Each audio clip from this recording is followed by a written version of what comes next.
Joining us now from Toronto is Mr. Griffiths, who is the director of the Dominion Institute. All right, where am I going wrong here, sir? Well, what I really took exception to is your comment that, America's got the franchise on liberty, and that you said, straight to the record, that Canada was equivalent to France, that Canadians had freed nobody, whereas Americans had freed hundreds of millions of people across the world. Right. That's just straight out wrong. And it's a record or a statement that I resent and that a lot of Canadians resent. Okay. Truth is, we fought together in the First World War. We went into that war 3 years before you did, by the way. Right. We fought together in the Second World War. We went into that war about 2 years before you did. You know, about 10,000 Canadians served in Vietnam, and you sent about 16,000 draft dodgers up here. You know, in Bosnia, in Afghanistan, you name it. We've stood shoulder to shoulder with Americans. We've bled with Americans for the ideals of democracy and freedom, yet... All of that is true, but also true is the fact that America was a driving force in World War I and World War II to liberate Europe from the Nazis, and that's the main theater in which you fought.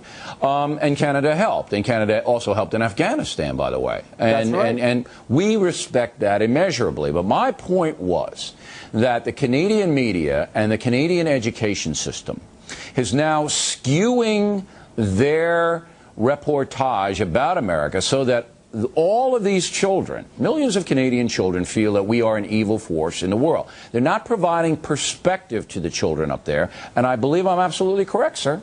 Well, you know, perspective is often a problem, and the problem is that the images out of Iraq are pretty negative, and that a lot of young people, you know, are watching TV a lot more than they're taking to their textbooks. They're negative if you put them in that kind of a context.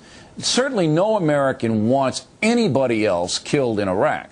But if you give a balanced presentation, which the CBC does not, the Toronto Globe and Mail does not, and say to your children, look, this is a rough war. This is a tough thing. But a brutal dictator who killed hundreds of thousands of people is out of office.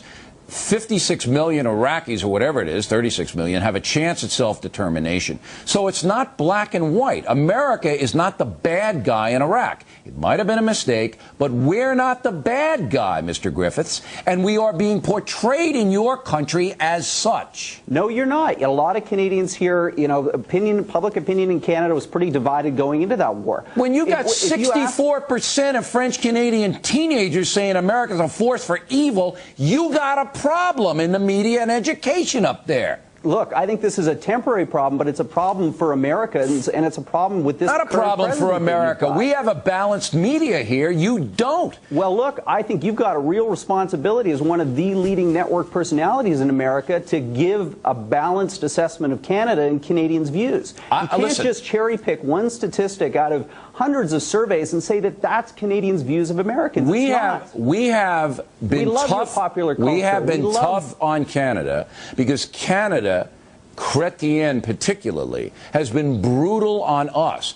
All this stat said to me was that the Canadian media and the Canadian education system is not giving the USA a fair shake. And I will stand behind that analysis. And I'll give you the last word on it. Well, you know, 2 years ago when I appeared on your show and had the privilege, I invited you up here for a Canadian beer. I think you turned me down. Not to turn you down. It's just a matter of whether I can get up there or not. Some grade A Alberta steak. You know, it's not getting south of the border because of mad cow. Toronto is a great town. I'm going to have to come to Toronto. Please do. I'm going to have to straighten you guys out. We'll roll out the red carpet for you. I'm going to have to come up there because you won't take the Fox News channel because your government is afraid of it. So I'm going to have to come in person to do it.